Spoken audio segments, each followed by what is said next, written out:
Yeah, the world is going to hell, the economy is plummeting, but let's react to Star Citizen, Inside Star Citizen Dev Diary. Folks, as always, if you enjoy the content of the channel, subscribe. I just try to keep you folks entertained and have a little bit of fun. If you want to learn about the stuff that I actually do, which is preparedness and survival, you have my books, which are available in Amazon in the links there below. I'll leave them, and as well as the links for my, channels in both English and Spanish for preparedness.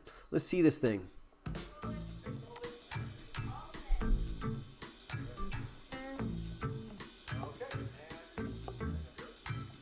Into some frontier fighters last week. Bunch of douchebags tried to explain why I was helping the cause. Oh, that's me. Okay, sorry. I should read it first. You're probably wondering what I'm doing here. I mean, besides looking like Dr. Eggman. These suits are not flattering. Anyway, as part of our content-driven initiative this year, we're adding a few more tools to our in-game storytelling, because reading endless data pads is really kind of lame. And because I work cheap and say yes to a lot of things, I'll be playing a new role inside the persistent universe. This is Dev Diary, Performance Artist.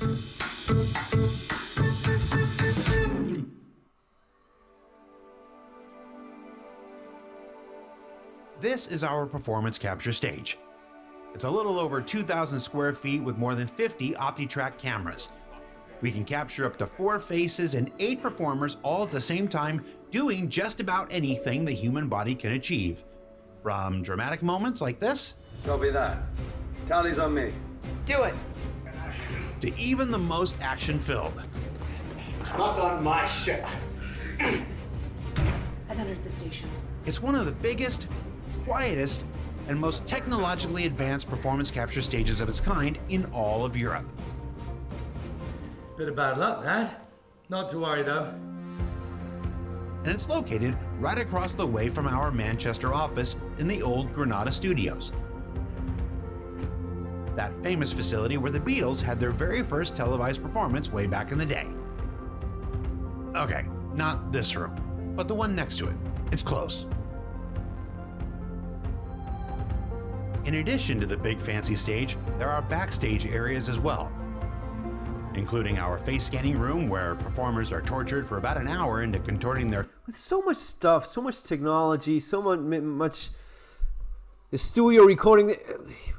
Dude, more content, more things for us to actually enjoy, And it's not just about this, but actually game. It's not about videos. You're not making a movie, you're making a video game. The exploration aspect, it's so lacking. It's the idea of getting on a spaceship and actually jumping into a bunch of different solar systems. It has to be now. It has to be now because you have that in No Man's Sky. You have that in Elite Dangerous. It is unforgivable that you don't have this in Star Citizen.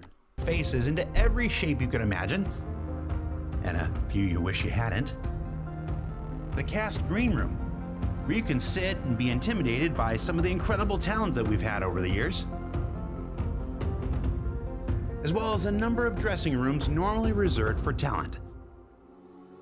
But on this day, this one is being held for me, the person that walked in front of CR and Dave Haddock. And we see Gary Oldman and Mark Hamill. You'll see there the picture. It's been over a decade. It's just too long. You need to do more. And as awesome as all of the toys you have are, if you don't do anything with them for people to actually play, again, it is a video game, then we're still in the same place. Just the right moment 3 weeks ago. My room has pictures of the main man, Mark Hamill. Yeah. We should need no introduction to anyone watching year 12 of this show. Year 12. On this day, my call was after lunch, which usually means they wanted to get the important stuff out of the way first and expect me to waste a bunch of their time because I don't really know what I'm doing. Here, I check in with everyone. I'm going to try really hard not to disappoint for the rest of the afternoon. Folks like CJ, Katie, Natalie, and Juan of the mocap crew, they're responsible for tracking the body and telling me I move like an angel. Vasilios and Scott on the facial crew, and the reason that I've had to shave recently. Justin and Aaron from audio, who provide encouragement when my voice becomes just a bit too nasally. The producers, John and Eleanor, who make certain everything gets done. And the director, Dave Haddock. I made this guy a star with lore makers back in the day, and now he big times me and will spend most of today telling me to tune things down because, well, I'm a chronic overactor. Now with the call time met, it's time to start getting ready. And that begins by going to the markering room and getting fitted for a helmet. You know, I'll take the XXL melon noggin, please. I think the sides are fine. We'll put medium there. How does it feel on the top? Then it's off to the dressing room to squeeze myself into what Jonathan Booth, Being a freak as I am, you know, my eye goes here to the gaffer's tape. I actually like this stuff. It has a bunch of preparedness and survival utilities. Like, it's not just duct tape, but gaffer's tape is pretty cool. How does it feel on the top? Then it's off to the dressing room to squeeze myself into what Jonathan Booth, the man behind Jax McCleary himself, referred to as essentially large black condom. Yeah, I really let this go to air. Let's go get yelled at by Natalie. Next, it's back to the markering room where they tell you that you've dressed yourself poorly. Fix all of your mistakes, then attach all the tracking dots to various positions.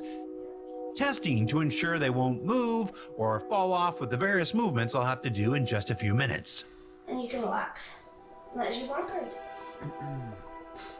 Fully markered, we now return to the stage where it's time to fit and adjust our helmet and camera setup. Music is nice. Here, they're discussing the fact that I broke Pyro my music. neck over 25 years ago, and it's left me with a tendency to bob and nod unnecessarily when talking.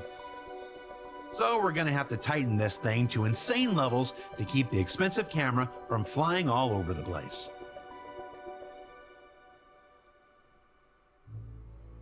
Now, it's time to do the range of motion checks, in which I get to demonstrate my utter lack of flexibility and complete inability to tell my left from my right in front of everyone to see. It's an important step in humbling the chosen performer before they get to all that acting stuff in just a few minutes. I would later learn that it's also necessary for technical calibration or whatever. They tried to explain it to me, but in this moment, I was completely convinced that this was a shame-based hazing ritual and plotting my revenge on everyone in attendance. Finally, it's time to get a bunch of dots put on my face, which I'm absolutely certain in this moment I will forget to wash off my face before I try really hard not to let anyone down. Shocking news out of the Stanton system with the recent attacks by Frontier fighters on the Invictus celebrations.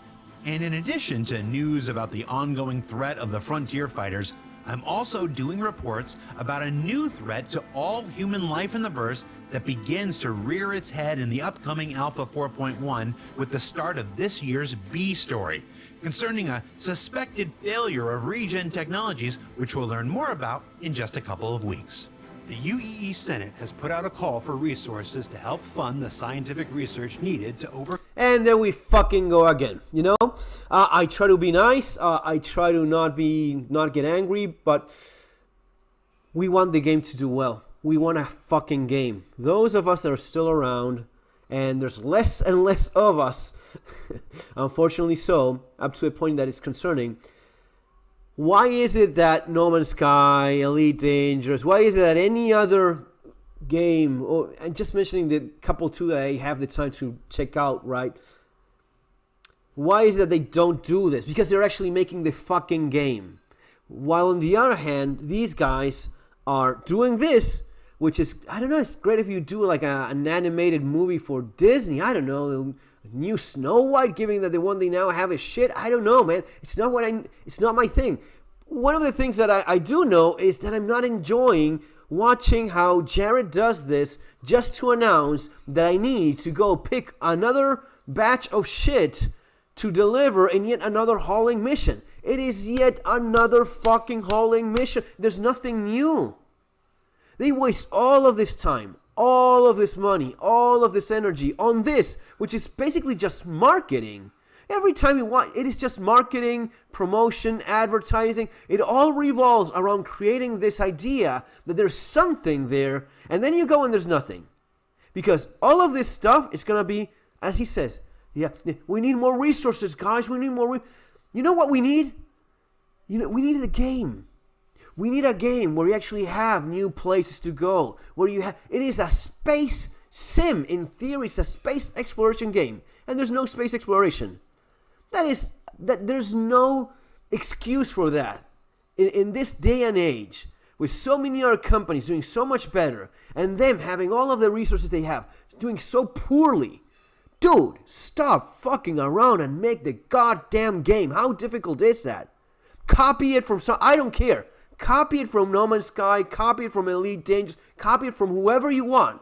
Procedurally generated, I don't care. Give us something in which you actually have to go. Sit your asses together one of these days and say, okay, how do we get something done this year? Not more no. This year we need to deliver something. And that something is not another bullshit nothing mission about, because these guys with different armor are now doing the same thing and we change the color of an armor and that's it. No, come on. Enough of that crap. No, you need to do something so as to have not one Stanton and then 15 years later, Pyro, which is awful, by the way. I mean, if that is what you deliver every 14 years, dude, we have a problem. No, you need 100 new systems. And I'm not telling you to, I mean, I get it. You don't have, you cannot populate millions of planets, right? That's fine. But maybe a few places that are distinctive, unique. Instead of lying and bullshitting us about, you will be making your own stuff and crafting and selling it in stores, in cities you will make. Come on. Come the regen crisis. And while I'm here, they've also asked me to do some minor, mocap-only business for a Squadron 42 newscaster, shuffling some data pads around with my hands. That's Adam. Adam is here asking me if I've ever used my hands to... Wasn't it that Squadron 42 was already on the polishing phase? It was already done? Wasn't that the thing they said? Apparently not. ...move things before. Not really, Adam. I'm very, very good at all of this. Then lastly, I'm doing a few more pickups for random NPCs you'll find in the Stanton and Pyro systems related to these ongoing narratives. Are you sure I can't do an imprint today? I have a really important memory I just made and I don't want to lose it. Would you believe I used to be the darling of the community theater scene?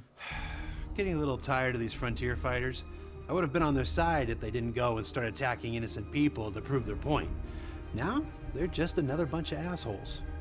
Ultimately, these newscasts and NPC encounters are just some of the ways we're working to improve the storytelling of our persistent universe, including a real actor bringing another brand new character to the verse.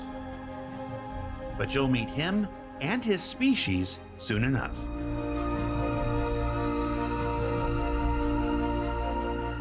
And all of this is just one small aspect of the work being done to improve our sense of character and narrative storytelling in the persistent universe.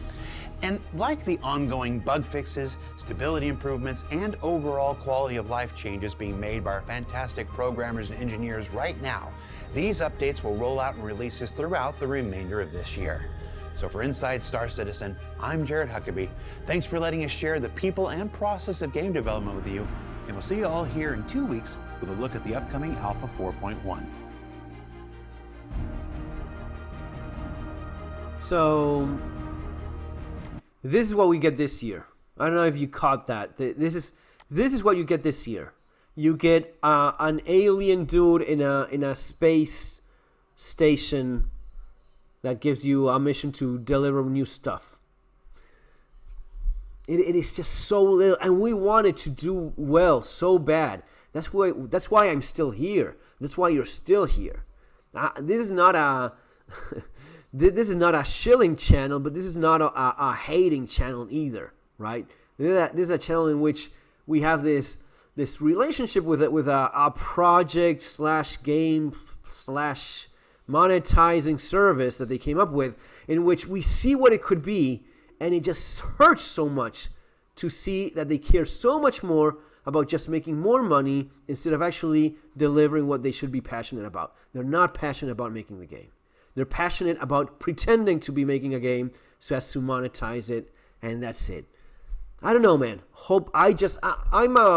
I'm a hopeless romantic, I guess, that I just see that maybe one day they will do better. Maybe one day Chris Roberts will realize that there's a little bit more to life than mansions and money and whatnot. And, he one day dreamed about making an awesome game.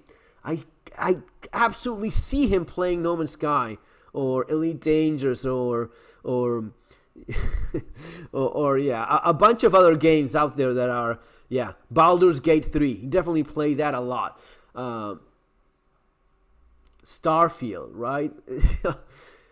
People that want to make video games. People that want to make that love making video games. Where is that guy? Is it still there?